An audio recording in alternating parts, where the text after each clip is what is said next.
Hello friends, નમસ્તે. વિનાસ કિચનમાં મારા સબસ્ક્રાઈબર્સ અને વ્યુઅર્સને મારી યુટ્યુબ ચેનલ પર નવા વિડીયોઝ માટે સ્વાગત છે. આજે બનાવીશું ડેઝર્ટ, બ્રેડનું ડેઝર્ટ બનાવીશું. હવે ડેઝર્ટ માટે હું દૂધ લીધું છે, એની અંદર ખાંડ નાખીશું અને એને મેલ્ટ કરી દઈશું.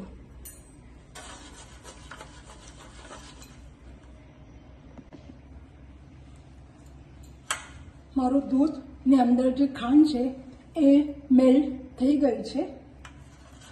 હવે આપણે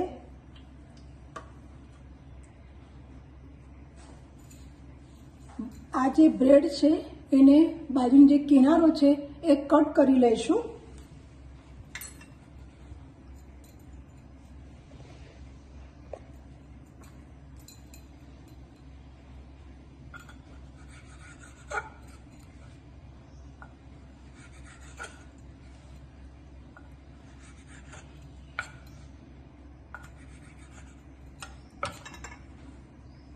આવી રીતે બધા બ્રેડની જે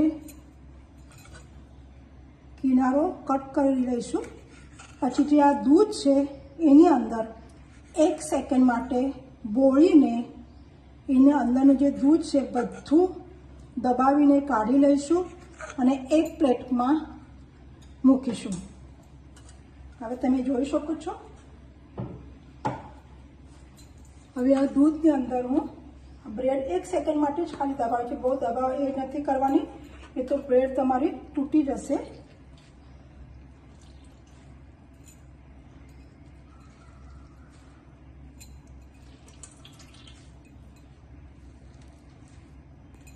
વ્યવસ્થિત રીતે કાઢી નાખવાની છે.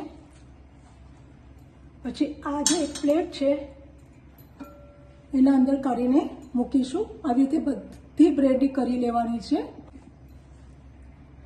હવે એક બાઉલ લઈશું, મિક્સિંગ બાઉલ. એની અંદર તમે ટ્રોપોલાઇટ જે ક્રીમ હોય છે વિપ, એ તમે વાપરી શકો છો. અથવા તમારી પાસે જો ટ્રોપોલાઇટ ક્રીમ નહીં હોય તો તમે વિપ ક્રીમ લઈને એની અંદર 2 ચમચા ખાંડ નાખીને એને બરાબર રીતે હલાવી શકો છો. મારી પાસે ટ્રોપોલાઇટ ક્રીમ છે, હું એ 1 કપ લઉં છું. પછી એને હું બીટ કરી લઈશ એટલે ઘાટું થશે.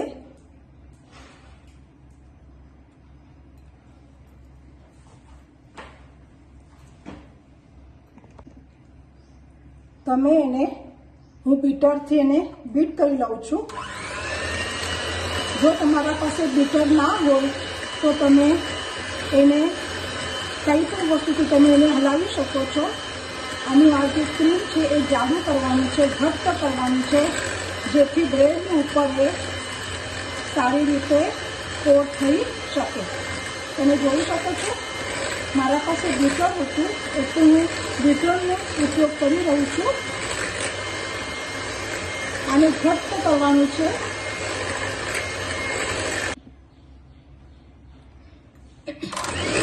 તમે જોઈ શકો છો ક્રીમ તૈયાર થઈ ગયું છે. બીટ કરીને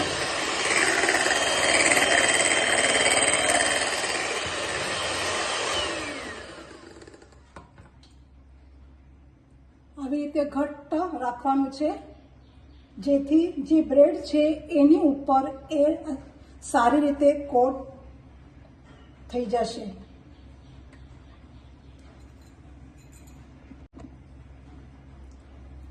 હું આની અંદર ફૂડ કલર નાખ્યો છે. હવે સારી રીતે એને હલાવી લઈશું.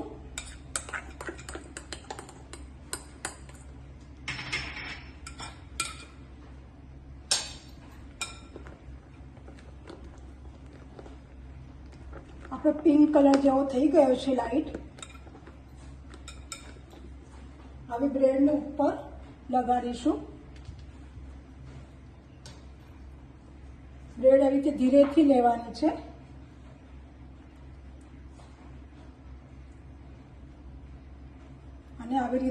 આ જે ક્રીમ છે એ લગાડી દેવાનું છે. તમે જોઈ શકો છો.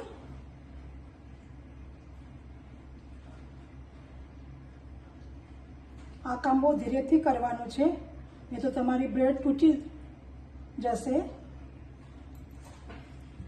હવે એને રોલ કરીશું ધીરે ધીરે.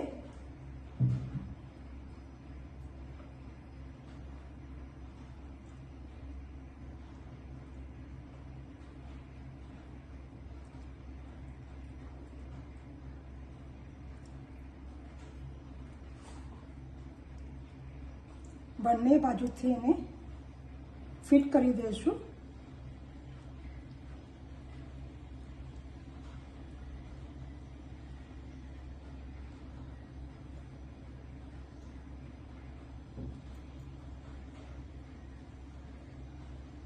આવી રીતે બધા રોલ કરી લેવાના છે.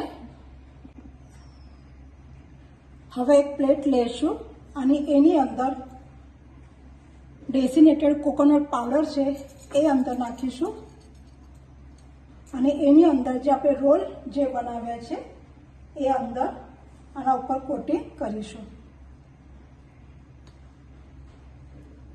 આ ડેઝર્ટ બનાવવા માટે ખાલી અડધો કલાકની જરૂર પડે છે. બહુ ટાઈમ લાગતો નથી અને ખાવામાં બહુ ટેસ્ટી લાગે છે. નાના મોટા બધા ખાઈ શકે છે. તમે ચોક્કસ એક વખત આ ડેઝર્ટ ટ્રાય કરશો. જો તમને આ રેસીપી ગમે તો તમે લાઈક, શેર, સબસ્ક્રાઈબ અને બેલ આઇકોનને દબાવો, જેથી નવા વિડીયો તમારા સુધી પહોંચી જશે.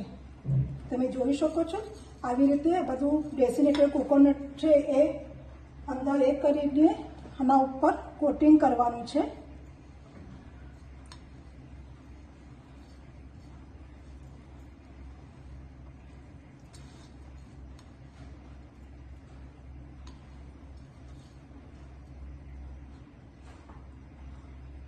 વાવ,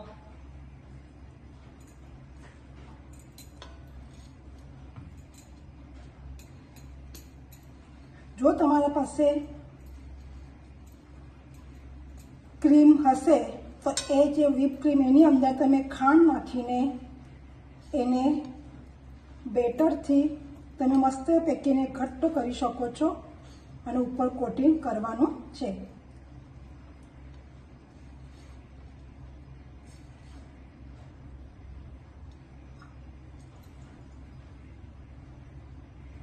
અને મારા પાસે જે આ કતરણ હતી પિસ્તાની એ ઉપર ડેકોરેટ કરું છું.